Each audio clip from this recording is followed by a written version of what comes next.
Y Ecuador, en una reciente oleada de controversia en el ámbito político, el consejero del Consejo de Participación Ciudadana y Control Social, Augusto Verduga, ha sacado a la luz presuntas inconsistencias en el proceso de calificación del Contralor del Estado a través de una enérgica publicación en la red X.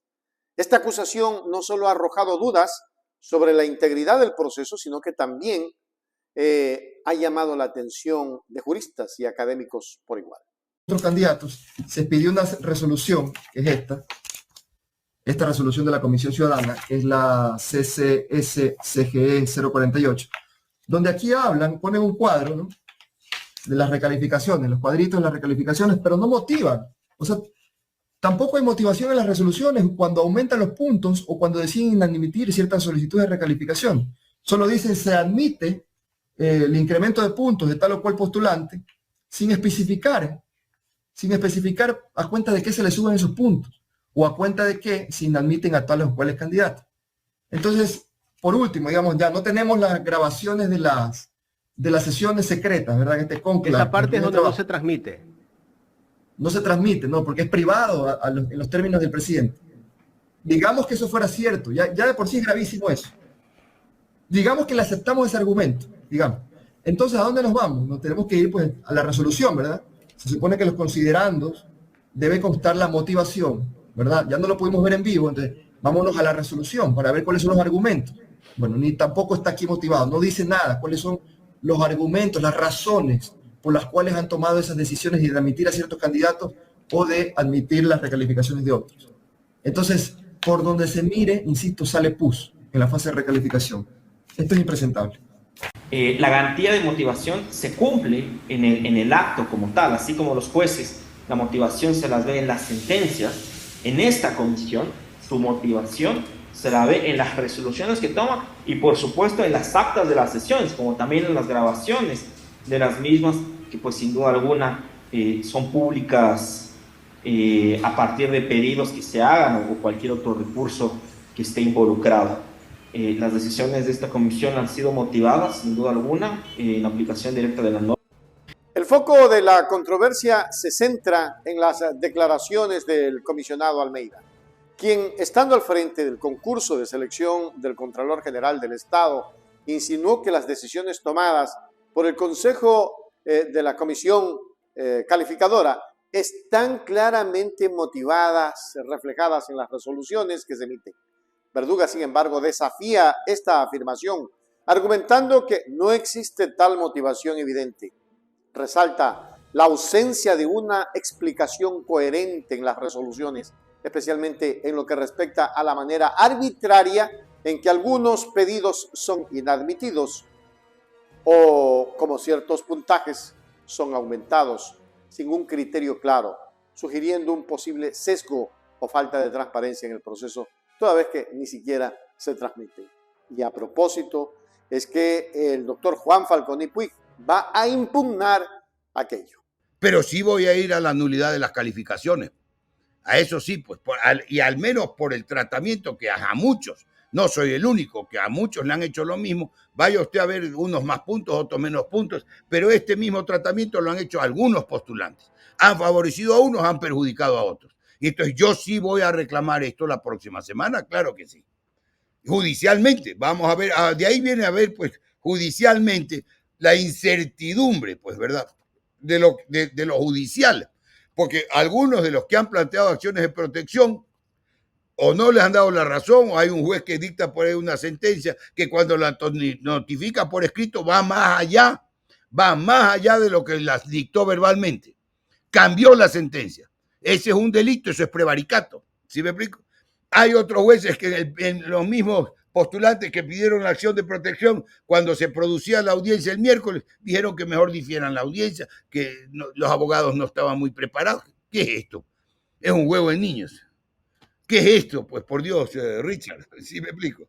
¿Qué es esto? Pues, pero con esto cierra, por decirlo de alguna manera, créalo, este gobierno cierra con broche de lata.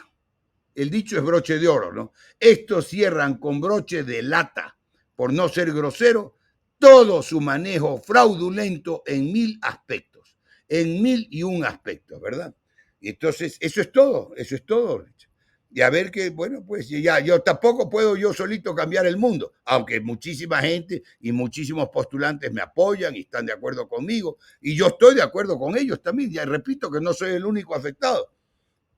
Dentro de los afectados habrán unos que tenemos más puntos, otros menos puntos, etc.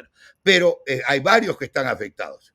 Hay que estaba muy cercana conmigo, doy el nombre de ella porque lo he visto, sé, no por ninguna otra cosa, que tenía más puntos, 2 puntos más que yo en los méritos. La doctora Vivanco, que es muy conocida también está igualmente afectada, ¿no? Para dar un ejemplo dentro de los varios que yo sé que están igualmente afectados, ¿no? En resumen, la polémica invitación de Verduga a juristas y académicos para juzgar la validez de las resoluciones ha colocado el tema bajo un microscopio de escrutinio público. Con documentos que respaldan sus acusaciones, el consejero del Consejo de Participación Ciudadana y Control Social busca no solo la claridad en el actual proceso de selección del Contralor del Estado, sino también la reevaluación de los mecanismos de control que garantizan la equidad y la justicia en la administración pública. La comunidad espera ahora una respuesta oficial que pueda disipar las dudas o, por el contrario, confirmar las preocupaciones planteadas por el consejero Verduga.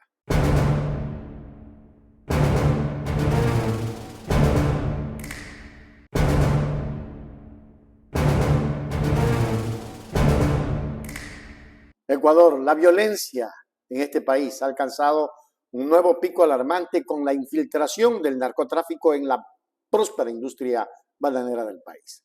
La situación ha escalado hasta el punto de que 3 coordinadoras del Sindicato de Trabajadores Agrícolas, ASTAC, han denunciado en DW amenazas de muerte, una situación que pone en relieve la gravedad del conflicto y el peligro que enfrentan aquellos en la línea del frente. La tensión se intensifica aún más con la reciente elección de Daniel Noboa, un empresario prominente del sector cuya llegada al poder ha sido recibida con preocupación por parte de los miembros del sindicato. Bueno, hablamos ahora de Ecuador, que no es solo el mayor exportador de plátano a nivel mundial, sino también uno de los principales productores de cocaína del mundo. Los narcotraficantes han encontrado ahora en los contenedores repletos de bananos el vehículo perfecto para contrabandear su producto hacia Europa. La infiltración de los cárteles en la industria responsable de alrededor del 30% de los plátanos a nivel mundial ha contribuido a una oleada sin precedentes de violencia, especialmente en la ciudad portuaria de Guayaquil, centro bananero en el Pacífico. En agosto, España y Holanda anunciaron la mayor incautación de cocaína de su historia en contenedores de plátanos, casi 10 y 8 toneladas de droga respectivamente. 3 defensoras de derechos humanos que trabajan como coordinadoras del sindicato ecuatoriano ASTAC, es decir, la Asociación Sindical de Trabajadores Agrícolas y Campesinos, han recibido amenazas de muerte relacionadas con su trabajo. Diana Montoya es una de ellas y la tenemos acá en el estudio. Diana, muchísimas gracias por acompañarnos hoy. Muchas gracias por la invitación. Diana, ¿de dónde vienen exactamente las amenazas contra ti y tus otras 2 compañeras? Bueno, si bien es cierto, acabas de decirlo, Ecuador está atravesando lamentablemente por una situación en cuanto al tema delincuencial increíble. Nosotras como coordinadoras es claramente visible de quién viene la amenaza. Es de un grupo criminal que existe en el país actualmente que está imperando dentro del tema de inseguridad. Entonces, obviamente tenemos identificado que es precisamente que viene de allí. Lo que sí es también visible es el hecho de que nos indican que estamos metiéndonos con una de las grandes mafias. No sabemos cuál es la relación que puede existir al decirnos que dejemos de defender derechos humanos y de los trabajadores y que es precisamente por eso que nos están lanzando estas amenazas. Diana, ¿cuán profunda es esa infiltración del crimen organizado y el narcotráfico en el sector bananero o agrícola en todo caso? Bueno, consideramos que lamentablemente o desafortunadamente, vuelvo a repetirlo, en el Ecuador el tema de la inseguridad y ahora del narcotráfico está jugando un papel importantísimo dentro del sector bananero. Si bien es cierto que están identificados en varios aspectos, quizás acá no los pueda decir directamente por varias circunstancias, pero sin embargo nosotros como sindicato, si bien es cierto con estas amenazas que estamos recibiendo es más que visible, vuelvo a insistir, la situación en el sector bananero podemos decir que lamentablemente se están tomando estas bandas o estos carteles, como podemos indicar, quizás están tomándose el nombre. Ya te explico, no sé cuál es la vinculación que puedan tener directamente quizás con las grandes empresas que manejan el sector bananero. Entonces, para nosotros es preocupante el recibir, bueno, no es de ahora en realidad, desde el año 2018 nuestro coordinador general también recibió amenazas de muerte precisamente. Lo que es curioso acá, vuelvo a insistir también, es el hecho de que, por ejemplo, estas bandas actúan primero extorsionándote y demás, pero acá nosotros no fue así. Recibimos directamente amenazas de que pueden atentar contra la vida de nosotras como coordinadoras. ¿Y están recibiendo ustedes apoyo del gobierno en este tipo de violencia que están viviendo? Bueno, en realidad nosotros recibimos apoyo por parte de la Defensoría del Pueblo, fue de manera inmediata. Ellos escribieron un documento a la Fiscalía para que tomaran acciones. La Fiscalía ha iniciado un proceso investigativo, que es el apoyo que estamos recibiendo en realidad por las autoridades. Lo que sí no hemos visto que haya algún pronunciamiento de parte de los grupos que manejan este tema de poder en cuanto al sector bananero. Bueno, tenemos entendido que el presidente electo de Ecuador, Daniel Noboa, proviene precisamente de la industria bananera. ¿En qué forma podría contribuir esto a estipular medidas para protegerlos a ustedes, los activistas? Bueno, en realidad más que contribuir, yo considero, o nosotros en algún momento como organización hemos considerado realmente preocupante la situación. Expongábamos el hecho de que el actual presidente electo y que va a ocupar sus funciones muy pronto es precisamente un productor bananero. En el 2018 nuestro coordinador precisamente estábamos siguiendo un proceso en contra de una de las haciendas del señor ahora electo presidente y fue encarcelado por unas horas por estar haciendo este tipo de gestiones. Entonces, insistimos en la preocupación que podemos tener como defensores de derechos humanos ante una situación como esta y ante una persona que quizás no tenga la empatía con miles y cientos de trabajadores que existen. ¿Temen ustedes entonces que las autoridades los dejen solos? Por supuesto. Sí. Una última pregunta. ¿Podrían los países que importan plátano de Ecuador, por ejemplo, Alemania, Estados Unidos, otros países europeos, contribuir a proteger el sector de la violencia imperante? Por supuesto. Una de las formas que nosotros consideramos que podrían contribuir incluso serían los consumidores. Los consumidores, por supuesto, son también trabajadores que deben de conocer de este tema de violencias, que deben conocer del tema de todo lo que está actualmente imperando en los países que realmente están exportando el tema bananero. Podría decir que actualmente se está promoviendo una ley de debida diligencia acá en Europa. Es lo que precisamente nosotros indicamos que en algún momento, por medio de esa ley de debida diligencia, debería de existir de cierta manera algo en la cual se busque la protección de nosotros, los defensores de derechos humanos. En una entrevista con DW en español, Diana Montoya, coordinadora de ASTAC, expresó el temor que siente por la seguridad de los trabajadores del sector bananero, advirtiendo que se enfrentan a una amenaza considerable debido a la magnitud del cartel involucrado. Esta afirmación no solo subraya la gravedad de la infiltración del narco, sino que también destapa la falta de apoyo gubernamental. Montoya resalta que la ausencia de medidas de protección y la indiferencia de las autoridades dejan a los trabajadores y a los defensores sindicales en una vulnerabilidad extrema, lo que podría tener consecuencias fatales.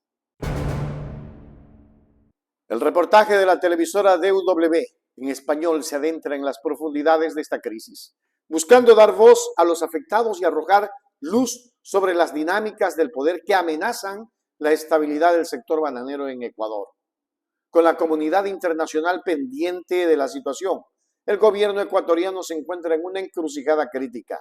Continuar ignorando el problema y dejar a sus ciudadanos en riesgo o tomar medidas decisivas para combatir la violencia y asegurar la protección de sus trabajadores.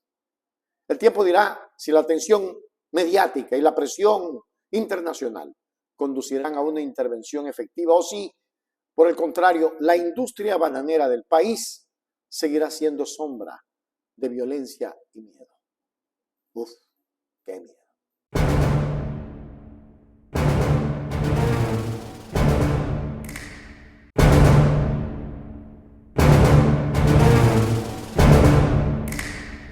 Hagamos un recorrido por los pasillos de la memoria económica ecuatoriana y nos topamos con un episodio que resuena con fuerza en la actualidad. La confrontación ideológica entre dos figuras prominentes, Rafael Correa y Alberto Dají. Conocido por su retórica enérgica y su postura antineoliberal, Rafael Correa, expresidente de Ecuador, conocido en redes como Machi Rafael, protagonizó un debate que perdura en el tiempo y el espacio, ofreciendo una clase magistral en economía a Alberto Dají, el ex vicepresidente conocido por sus políticas de mercado. Este enfrentamiento pone sobre la mesa una pregunta crucial. ¿Qué han hecho realmente los gobiernos neoliberales por la economía y la equidad social del país cuando Correa les dio dignidad? Pero la fe que tú tienes en el Fondo Monetario, Alberto, que no comparto, porque está dando la cifra del fondo, nuestras propias estimaciones nos dicen que vamos a crecer 0.4%, CEPAL calcula que el promedio de Sudamérica va a ser, el promedio de América Latina, el crecimiento va a ser negativo, el Sudamérica mucho más negativo. Tú has dicho que países centroamericanos van a crecer por una sencilla razón. Ellos no son exportadores de petróleo, son importadores. Países como República Dominicana, o sea, lo que para uno es un problema, para otro es una bendición, son absolutamente dependientes de importaciones de petróleo y que le baje el precio del petróleo los ayuda en su crecimiento. Me alegro que hayas puesto en primer lugar a Bolivia, país que tiene políticas muy similares a las nuestras y que admira muchísimo al Ecuador y de hecho tenemos mucho apoyo y mucho asesoramiento a Bolivia. Tú has puesto como referencia el 2015 para llegar a la conclusión tremendamente seria de que el modelo es el culpable. Yo creo que eso es insostenible, Alberto, por seriedad, querido joven. O sea, decir que se desploma el precio del petróleo a la mitad y es culpa del modelo económico, eso significa 5.000 millones de pérdidas netas, 7.000 millones de exportaciones petroleras. Pero como también baja el precio de los combustibles que importamos, nos ahorramos un poquito de plata ahí, la pérdida neta es 5.000 millones de dólares, que es pérdida externa y fiscal, porque eso es ingreso fiscal. Ustedes tengan capitalismo, socialismo, marxismo, marcianismo, lo que quieran aquí, que con un choque externo de esa magnitud, por supuesto que hay consecuencias en el sector real. ¿Y por qué otros países petroleros no han tenido esas consecuencias? Porque tienen tipo de cambio. Tal vez te faltó decir que Noruega ha devaluado casi 50% pues, la corona noruega y a nosotros se nos ha apreciado 30% del dólar en promedio. Colombia nos ha devaluado casi 60%, el dólar canadiense por si acaso también se ha devaluado. Eso es lo que nos pasa por haber adoptado una moneda extranjera y de la forma más irresponsable. Porque, si ustedes quieren, yo hice mi tesis y te puedo dar ese paper también a ti, Alberto, la teoría para áreas monetarias óptimas, cuando un grupo de países pueden tener una moneda común, y requisito básico es que tengan los mismos ciclos económicos o que tengan perfecta movilidad laboral para que se ajuste por la movilidad laboral los efectos de un choque negativo para el uno y positivo para el otro. La unión monetaria más perfecta es Estados Unidos. Si Texas tiene un problema, la gente va a trabajar a Arizona o viceversa. Si nosotros tenemos un problema, no podemos ir a trabajar a Estados Unidos, no hay movilidad laboral. Y lo que a nosotros nos perjudica, la caída del precio del petróleo, beneficia a Estados Unidos. No coinciden los ciclos económicos. Y en el corazón de este video, reviviremos la cara a cara entre Correa y Dají, dos visiones del mundo que chocan en el ámbito de la economía y el desarrollo. Correa, armado con estadísticas y una retórica afilada, crítica en las políticas neoliberales que, según él, han marginado a los sectores más vulnerables de la sociedad. Dají, por su parte, defiende las medidas económicas tradicionales como camino hacia la estabilidad y el crecimiento y, sobre todo, a la privatización. La conversación, más que un simple debate, es un reflejo de las tensiones que han moldeado el paisaje político-económico de Ecuador durante décadas. No se ha podido recuperar el país porque precisamente tiraron abajo las políticas de Rafael Correa que llevaron a este país a ser el segundo mejor en América Latina. Colombia nos ha devaluado casi 60%, el dólar canadiense por si acaso también se ha devaluado. Eso es lo que nos pasa por haber adoptado una moneda extranjera y de la forma más irresponsable. Porque, si ustedes quieren, yo hice mi tesis y te puedo dar ese paper también a ti, Alberto, la teoría para áreas monetarias óptimas, cuando un grupo de países pueden tener una moneda común, y requisito básico es que tengan los mismos ciclos económicos o que tengan perfecta movilidad laboral para que se ajuste por la movilidad laboral los efectos de un choque negativo para el uno y positivo para el otro. La unión monetaria más perfecta es Estados Unidos. Si Texas tiene un problema, la gente va a trabajar a Arizona o viceversa. Si nosotros tenemos un problema, no podemos ir a trabajar a Estados Unidos, no hay movilidad laboral. Y lo que a nosotros nos perjudica, la caída del precio del petróleo, beneficia a Estados Unidos. No coinciden los ciclos económicos. Al final de este recorrido por la historia reciente nos queda una reflexión. El análisis de las políticas económicas y su impacto en la sociedad debe trascender las personalidades y los momentos puntuales. En este video no solo se rememora un debate icónico, sino que también invita a los espectadores a cuestionar y a entender profundamente los fundamentos de las decisiones políticas y económicas que han dirigido el rumbo del Ecuador. ¿Han trabajado los gobiernos por asegurar la equidad social? La respuesta no es simple, pero en la búsqueda de esa verdad, la historia siempre ofrece lecciones valiosas. Y si ustedes comparan todos los 40, 50 años de la larga noche neoliberal frente a la década ganada, como se le llama, pues no tiene nombre. En esa década se hicieron más de 4.000 obras. Mientras que si comparan estos últimos 7 años de gobierno neoliberal con esa misma década, en este gobierno no ha habido una obra de la que tengamos que sentirnos orgullosos. La historia nos ofrece lecciones. Pues hay que aprender de la historia para no repetir ese legado de tonterías que dejan los neoliberales.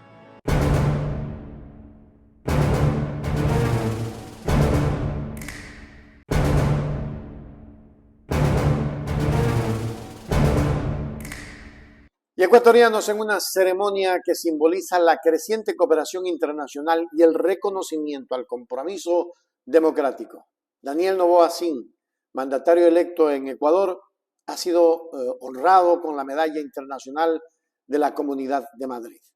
Este galardón no solo destaca su valiente campaña en tiempos de adversidad, sino que también inaugura una nueva etapa de colaboración en pro de los ciudadanos ecuatorianos en Madrid. Buenos días. Bienvenidos a la Real Casa de Correos, sede de la Presidencia de la Comunidad de Madrid, con motivo de la recepción al señor presidente electo de la República del Ecuador, don Daniel Noboa Acín. A continuación, la secretaria general de la Consejería de Presidencia de la Comunidad de Madrid dará lectura del decreto de concesión de la Medalla Internacional a don Daniel Noboa Acín. Decreto 80/2023 de 2 de noviembre de la Presidenta de la Comunidad de Madrid, por el que se concede la Medalla Internacional de la Comunidad de Madrid a don Daniel Noboa Acín. La Medalla Internacional de la Comunidad de Madrid se otorga como reconocimiento y respeto de los ciudadanos de la Comunidad de Madrid a los representantes de los países extranjeros y máximos dignatarios de organismos internacionales en visita oficial por su labor institucional. De conformidad con lo dispuesto en el artículo 2.1 del Decreto 145/2017 de 12 de diciembre del Consejo de Gobierno, dispongo conceder la Medalla Internacional de la Comunidad de Madrid a don Daniel Noboa Acín, dado en Madrid a 2 de noviembre de 2023, la presidenta, doña Isabel Díaz Ayuso.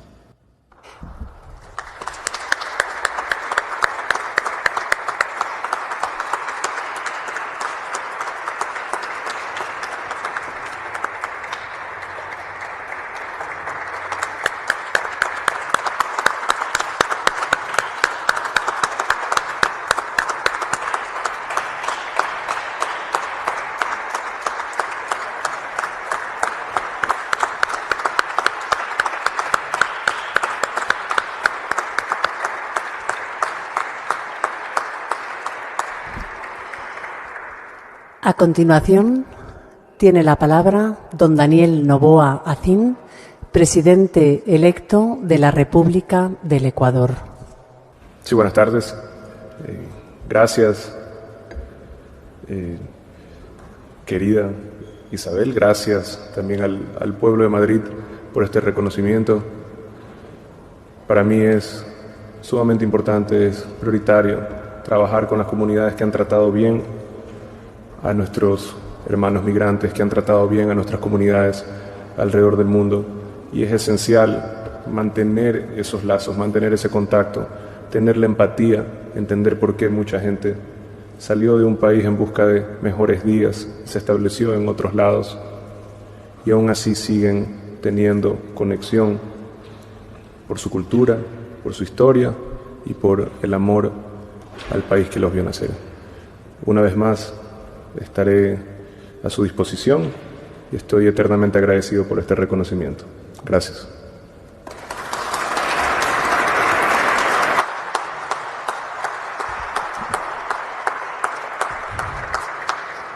Cierra el acto doña Isabel Díaz Ayuso, presidenta de la Comunidad de Madrid.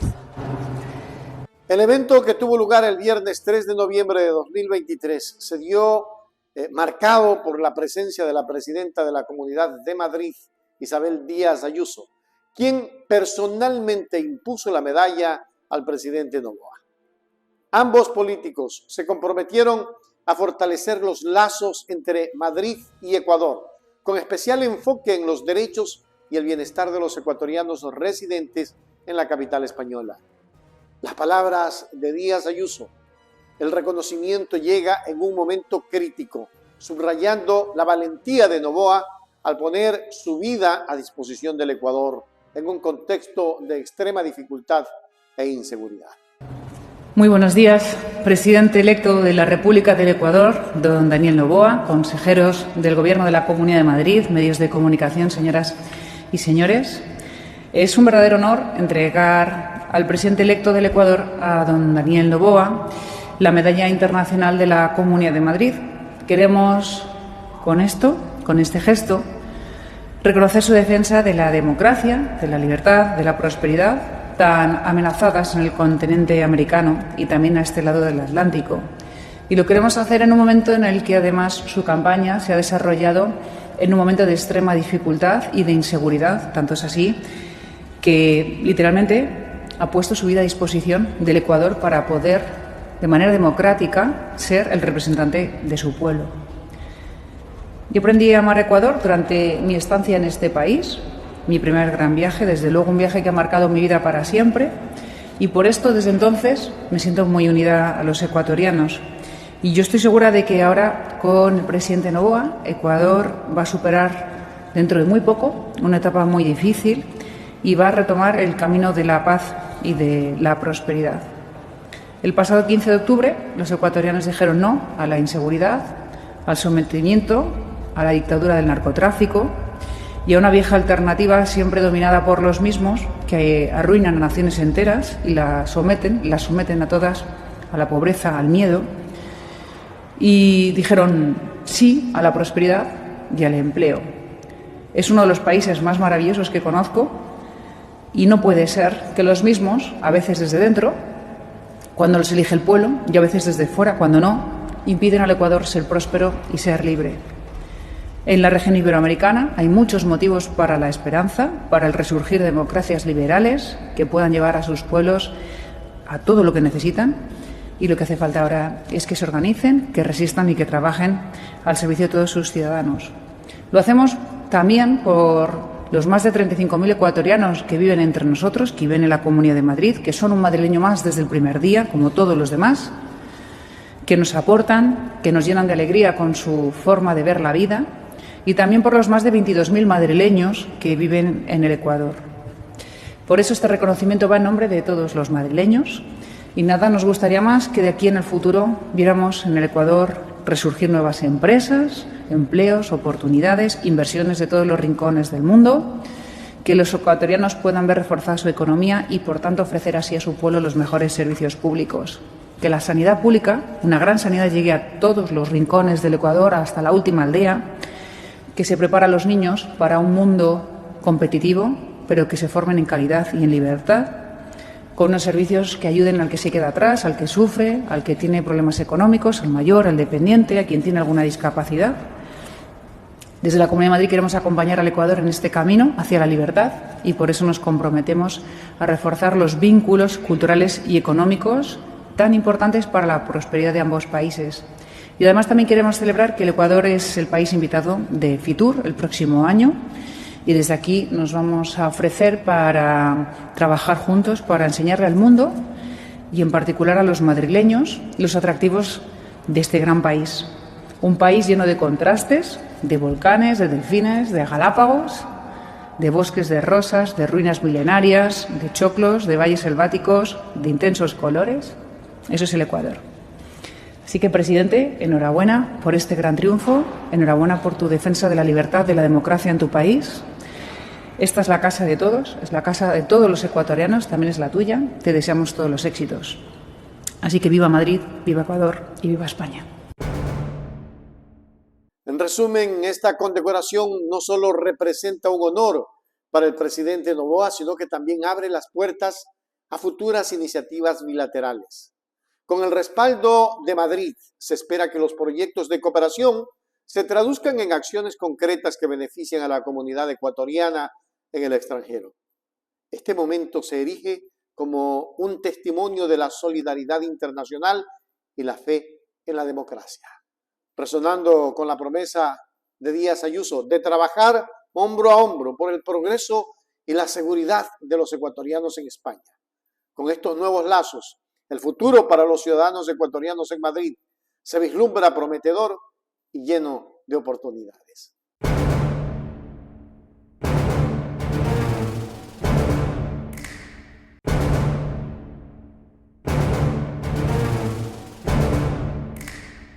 Ecuatorianos en un contexto de tensión política y cuestionamientos al sistema judicial, el expresidente Rafael Correa ha tomado las redes sociales para expresar su franca opinión sobre la actual situación. A través de la red social X, Correa reacciona a un audio filtrado perteneciente a Javier Zavala Egas, exmiembro del Consejo de Participación Ciudadana y Control Social Transitorio, presidido por César Trujillo, que ha sacudido la esfera pública con revelaciones sobre el proceso de calificación para el cargo de fiscal. En ese concurso de méritos, de oposición y de audiencia oral, la fiscal fue obteniendo los puntos que debía obtener. Y llega primera, ella llega primera del concurso. Y el reglamento dice a quién se designa fiscal, al que llegue primero del concurso. La pregunta del millón es ¿por qué llega primero? ¿A qué me refiero? En méritos no estaba primera. En oposición, en el examen escrito que se hizo, tampoco llegó primera. Ella llega primera por las calificaciones de la audiencia oral. Entonces la pregunta del millón, otra pregunta del millón que hay que hacer es ¿quién y cómo calificaron como calificaron a la fiscal para que llegue primera al concurso? Mi calificación fue 24 sobre 30, pero ella tuvo 4/30. Por lo tanto, la pregunta es ¿por qué llega primera? Porque se la calificó para que llegue primera. Y llegando primera, obviamente, había que designar la fiscal. El contenido del audio ha generado controversia, especialmente en torno a la figura de la fiscal en cuestión, y ha propiciado una ola de debates sobre la legitimidad y transparencia de su nombramiento. Correa, conocido por su postura crítica frente a lo que considera acciones corruptas, no ha dudado en señalar lo que él describe como evidencias claras de impericia y corrupción. En su publicación, el exmandatario acusa a ciertos sectores de la sociedad de defender a la fiscal mencionada por motivaciones que cataloga de odiosas, desviándose de la imparcialidad y justicia que deberían prevalecer. En ese concurso de méritos, de oposición y de audiencia oral, la fiscal fue obteniendo los puntos que debía obtener.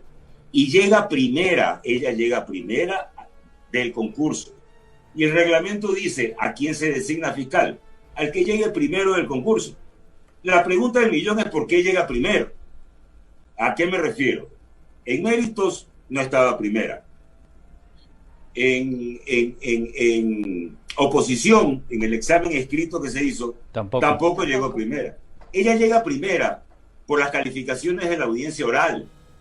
Entonces la pregunta del millón, otra pregunta del millón que hay que hacer es ¿quién y cómo calificaron como calificaron a la fiscal para que llegue primera al concurso? Mi calificación fue 24 sobre 30, pero ella tuvo 4/30. Por lo tanto, la pregunta es ¿por qué llega primera? Porque se la calificó para que llegue primera. Y llegando primera, obviamente, había que designar la fiscal. En resumen, el post de Correa concluye con una afirmación contundente que subraya la abundancia de pruebas que respaldarían sus acusaciones, lo cual parece invitar a una reflexión más profunda sobre la integridad de los procesos judiciales y la influencia de la política en la justicia. La polémica está servida y las repercusiones de estas declaraciones seguramente continuarán resonando en el ámbito político y social, desafiando a las instituciones a responder y al público a formarse una opinión informada. Mientras tanto, las miradas se centran en la red social X como un campo de batalla de narrativas y cómo la plataforma donde Correa sigue marcando su presencia y perspectiva en el discurso nacional se hace cada vez más grande.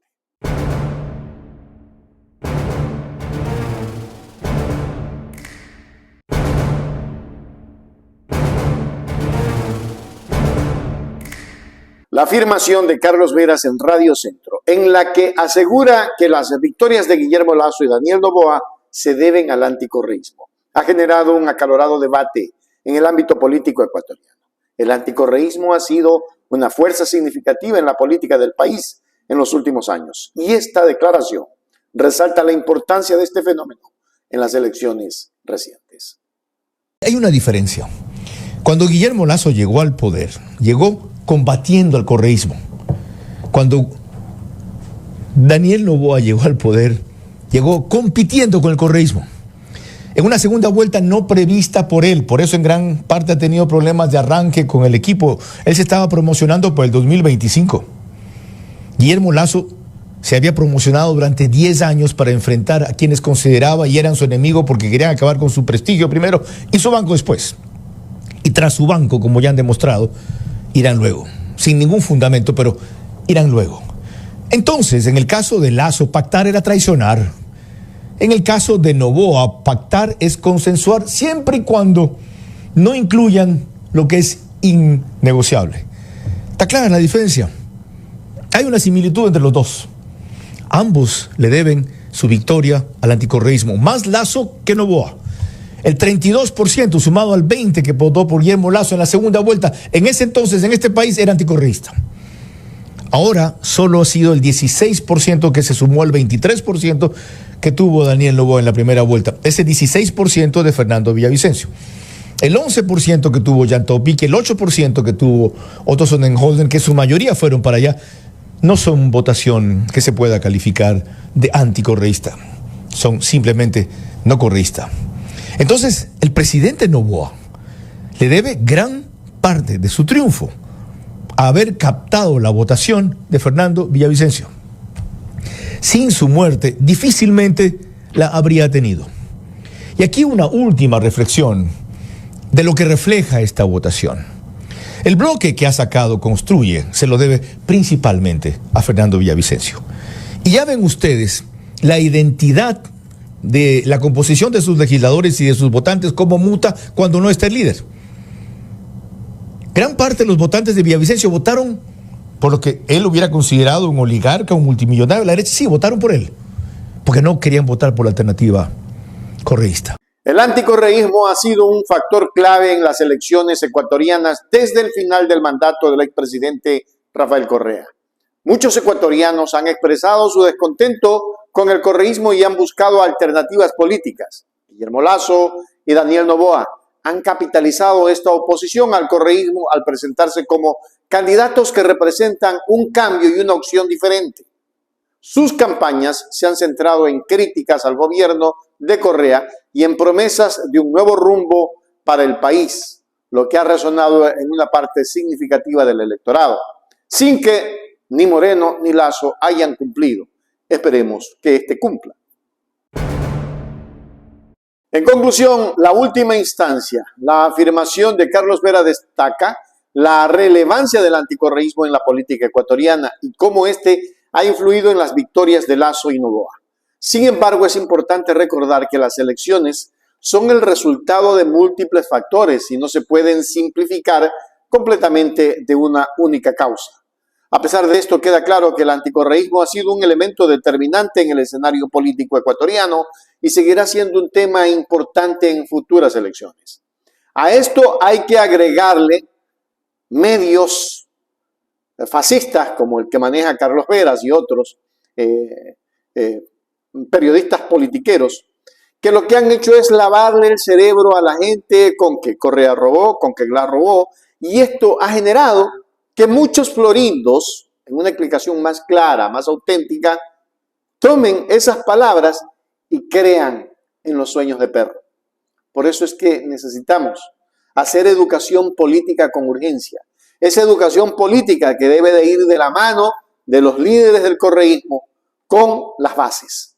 Porque no podemos seguir dejando que ganen elecciones para que exploten al pueblo, para que privaticen todo como lo va a hacer Daniel Noboa. Esperemos el tiempo dirá y nos dará la razón. Casi siempre hemos tenido razón. Ahí tienen. Moreno fue la peor desgracia para el país, con un Trujillato que hizo y deshizo. Ahí tenemos a Lasso, que ha sido el peor gobierno de la historia, peor que el de Moreno. Y ahora el de Noboa, por probablemente tener esas contradicciones que la prensa sembró contra Correa, ha ganado más sabiendo que no vencieron a Correa, ni tampoco han vencido, porque un solo movimiento, una sola fuerza política tuvo el 48%.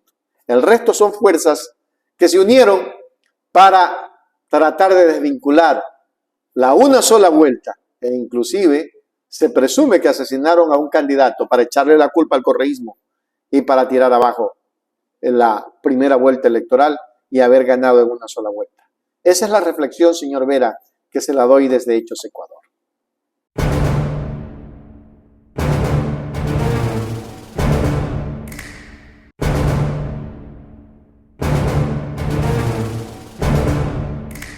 Ecuador, en un reciente mensaje compartido en su cuenta de X, el expresidente Rafael Correa ha hecho una serie de afirmaciones que arrojan luz sobre posibles conexiones y acuerdos poco transparentes en el ámbito legal y político del país. En particular, Correa señala al abogado Edgar Molina, quien ha representado tanto a Hernán Luque como a Pamela Martínez, en lo que sugiere como acuerdos con la Fiscalía.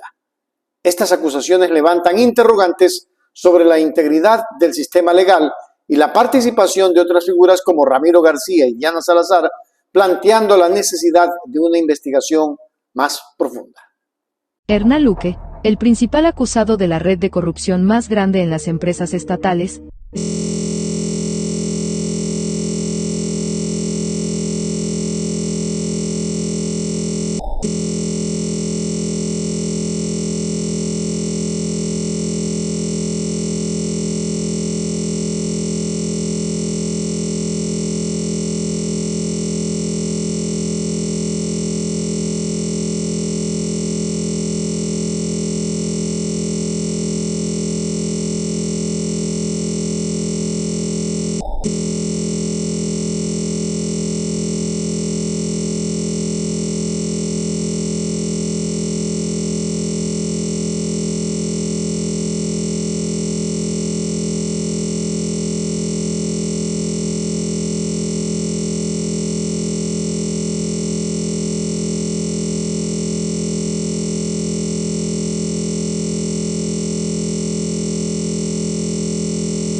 Rafael Correa no se ha andado con rodeos al señalar la presunta complicidad de Edgar Molina y Ramiro García en asuntos legales de alto perfil.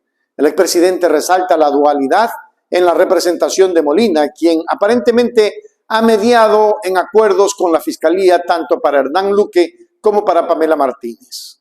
Estos señalamientos plantean dudas sobre la independencia y la ética en el ejercicio de la abogacía, así como la posibilidad de que haya influencias políticas y económicas detrás de estos casos. Además, Correa hace un llamado a revisar el incremento patrimonial de estos individuos y a investigar cuántos casos similares pueden haber ocurrido bajo la misma sombra de la opacidad. Esta solicitud refuerza la importancia de la transparencia en la función pública y la necesidad de garantizar que las instituciones judiciales operen de manera imparcial y justa, sin verse afectadas por intereses externos. En conclusión, las acusaciones hechas por Rafael Correa en su reciente declaración en X plantean serias inquietudes sobre la integridad de la justicia y la política en Ecuador. La presunta complicidad de abogados como Edgar Molina y la posible influencia de figuras como Ramiro García y Diana Salazar en casos legales importantes deben de ser investigadas con seriedad y diligencia. La sociedad ecuatoriana merece una justicia transparente y equitativa que no esté sujeta a interferencias indebidas.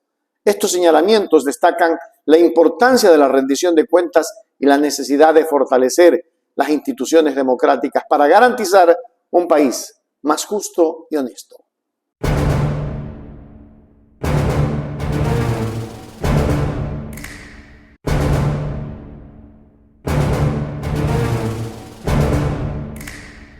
En una reciente declaración que ha capturado la atención del mundo político, Patricio Carrillo ha lanzado una crítica directa a Daniel Noboa, argumentando que carece de las personas adecuadas para comenzar a cohesionar un movimiento político sólido. Esta declaración plantea interrogantes sobre la capacidad de Noboa para liderar y movilizar a un grupo político en un momento crucial para el país. Mire, yo creo que si él lo tiene claro el propósito por el cual él quiso ser presidente de la República, va a encontrar las soluciones. El asunto es que si existe o no esa claridad, si tiene el qué y el cómo, es decir, el plan y las estrategias con las cuales iba a aplicar. ¿Usted lo duda? Yo dudo porque no tiene ni siquiera el quién. Entonces ahí es cuando empezamos a dudar. O sea, si nos dice, no tiene las personas adecuadas para comunicar y para empezar a hacer las primeras actividades. Lo primero, cohesionar. Yo creo que ese es el momento del Ecuador, de la unidad del Ecuador. Pero si no hay quien nos una, si no hay quien nos cohesiona, si no hay quien comunique adecuadamente, podemos nosotros perder la concentración en los grandes objetivos que necesita el Ecuador. Y el Ecuador tiene 3 graves problemas. La desestabilización, hay que garantizar gobernabilidades de todos los actores políticos en todos los espacios y en todos los poderes. Segundo, a mí me parece que hay que trabajar muchísimo para dinamizar la economía, la microeconomía especialmente, con adecuados indicadores y con adecuadas medidas. Pueden ser impopulares, pero hay que ir. Y tercero, hay que devolverle libertades y derechos a los ciudadanos. Las palabras de Patricio Carrillo no pasaron desapercibidas, ya que señalan un problema fundamental en la política actual: la necesidad de contar con un equipo competente y diverso para abordar los desafíos nacionales. La capacidad de cohesionar un grupo político no solo depende del líder, sino también de su equipo y su capacidad para atraer a personas con visiones y habilidades complementarias. Si Daniel Noboa no puede reunir a individuos calificados comprometidos, esto podría afectar negativamente la concentración en los asuntos críticos que el país necesita abordar, como la economía, la educación y la salud pública. En conclusión, la advertencia de Patricio Carrillo sobre la falta de personas adecuadas para cohesionar políticamente a Daniel Noboa resalta la importancia de la calidad del equipo que rodea a los líderes políticos. En un momento en el que el Ecuador enfrenta desafíos significativos, la concentración en los problemas del país es esencial para lograr un cambio significativo. Es crucial que los líderes políticos cuenten con equipos competentes y comprometidos que puedan trabajar en conjunto para abordar los problemas de manera efectiva. La capacidad de Daniel Noboa para superar este obstáculo será un factor determinante en su éxito político futuro.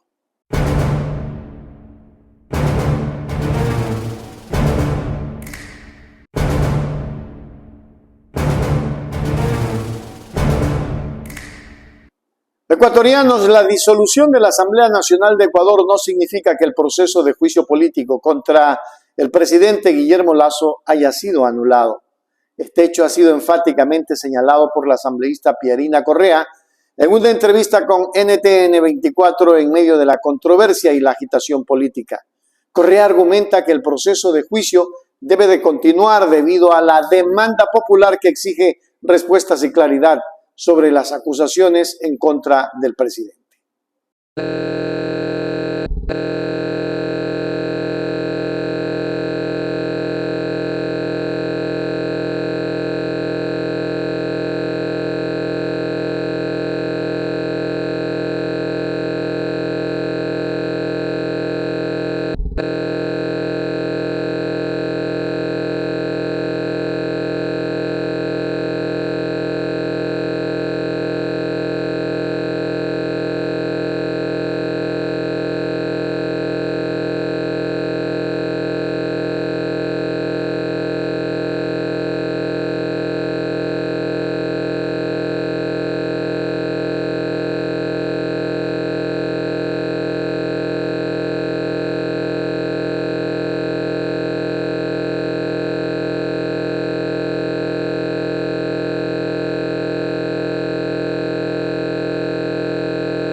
La posición de Pierina Correa refleja la tensa atmósfera política en Ecuador, donde las tensiones entre el gobierno y la oposición han estado en aumento.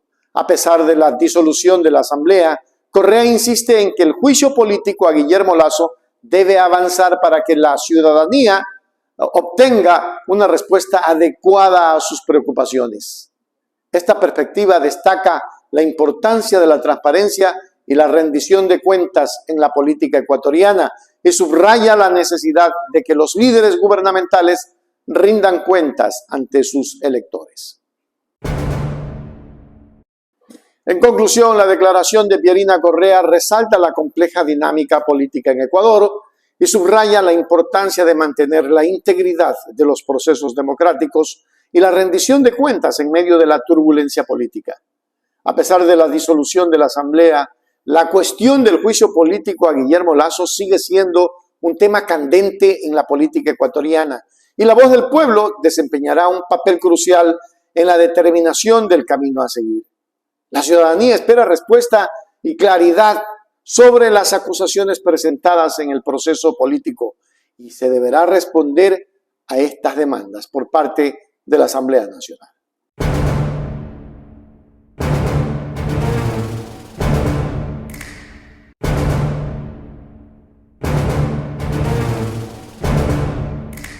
Pues bueno, hemos venido viviendo así hasta que llegamos al concurso y llegamos a la inscripción para la etapa de los méritos. Nosotros hemos hablado comúnmente de la carpeta de méritos porque en una carpeta se entregó toda la información para justificar los méritos. Ahí empezaron los fraudes en mi contra, pero descarados, tan descarados que en mi carpeta se introdujo un documento falsificado. Lo demostré en una audiencia que fue ampliamente difundida, que ustedes la tuvieron también, en la audiencia de impugnación, y a otro documento público que desvirtuaba el que estaba falsificado, le sacaron la página, donde decía que mi nombre no estaba entre las personas que tenían un IRP, que era además un certificado conferido por la propia Contraloría. Miren el escándalo. Después de esa audiencia, en la audiencia pues me dieron la razón. Yo, sin embargo, apelé.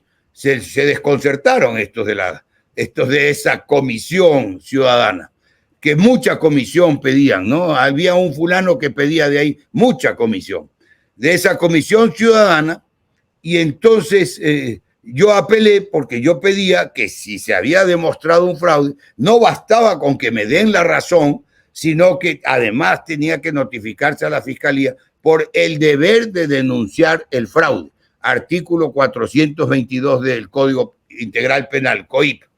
¿Sí me explico? Y el Consejo de Participación dijo que bueno, que se notifique a la Fiscalía. Y desde ahí yo le estoy siguiendo la pista en la Fiscalía, ya me acusaron recibo, me contestaron, etcétera, ¿verdad? Entonces, eso se superó, esa impugnación, ese disque certificado falsificado. Seguimos en la valoración de los méritos. Estoy haciendo la película corta. Llegamos a la valoración de los méritos y sí, me quería decir algo, Richard, perdón. Siga. Sigo. Entonces llegamos, me valoran a mí 47 sobre 50. Ahí está, ya está publicado, etcétera. Me valoran 47 sobre 50 y me quitan los 3 puntos, que en realidad me quitan 4. Debía haber tenido yo 51 sobre 50.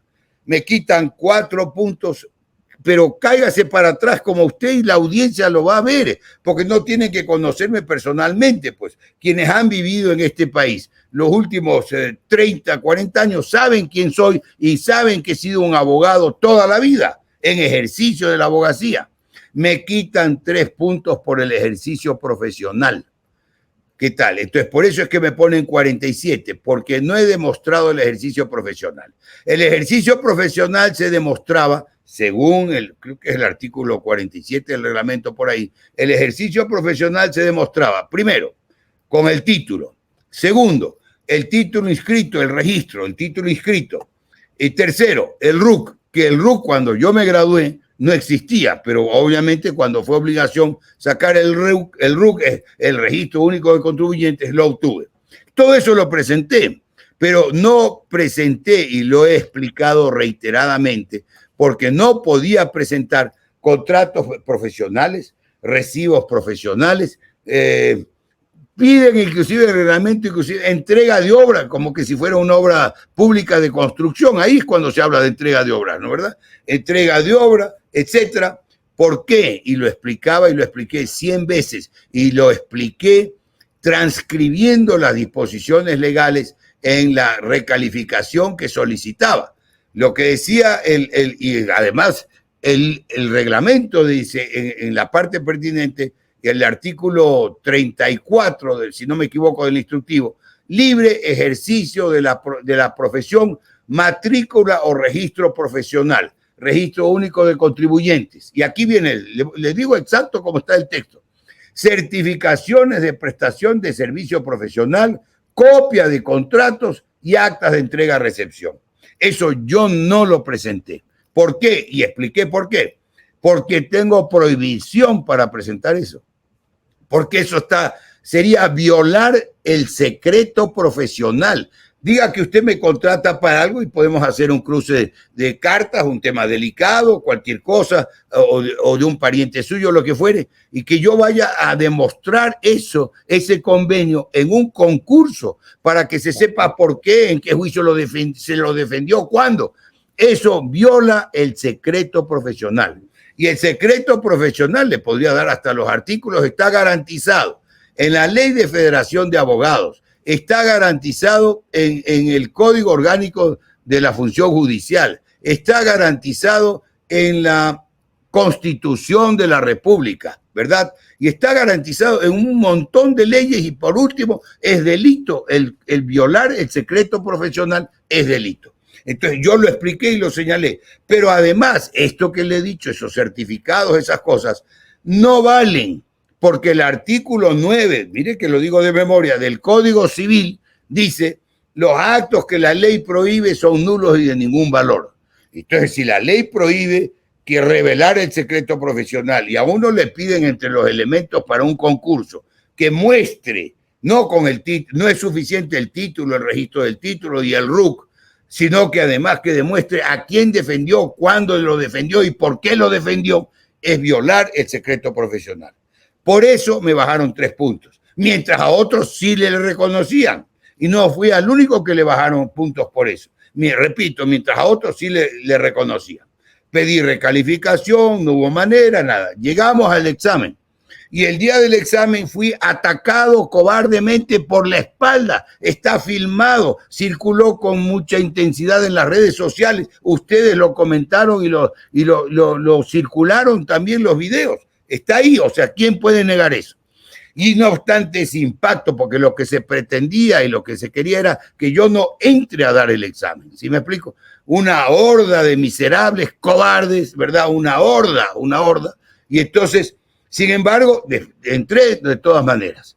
Pero ese mismo día, de manera ilegal, tan ilegal, que al secretario, al doctor Toral, señaló la ilegalidad.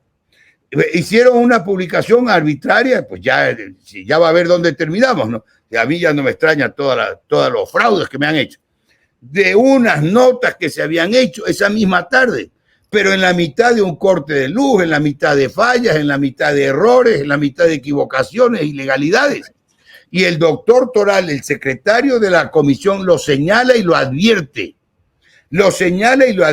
Y por eso lo destituyeron, que no tienen facultad. Primero lo suspendieron, que tampoco tienen facultad para eso la Comisión Ciudadana, y luego lo destituyeron. Hágame el favor, una barbaridad tras otra, jurídicamente tras otra. Y el Consejo de Participación, que ya había cambiado en su conformación, lejos de llamar la atención a estos hechos, a la comisión la fue solapando, ¿verdad? Como hasta ahorita, la fue solapando. Entonces, eso se quedó ahí, se difundieron, sacaron unos resultados como se les dio la gana, repito, y pues en el mío lo alteraron, dijeron una cuestión insignificante. Llegó después la etapa de la recalificación. Pido la recalificación de todo. Ya había pedido de los méritos 3 puntos y pido la recalificación de la prueba. explicando y diciendo en qué consistía, que tales preguntas yo había comprobado que estaban equivocadas y tales respuestas eran mayoritario. Claro. Más de 40 puntos mi examen, o 45 más o menos.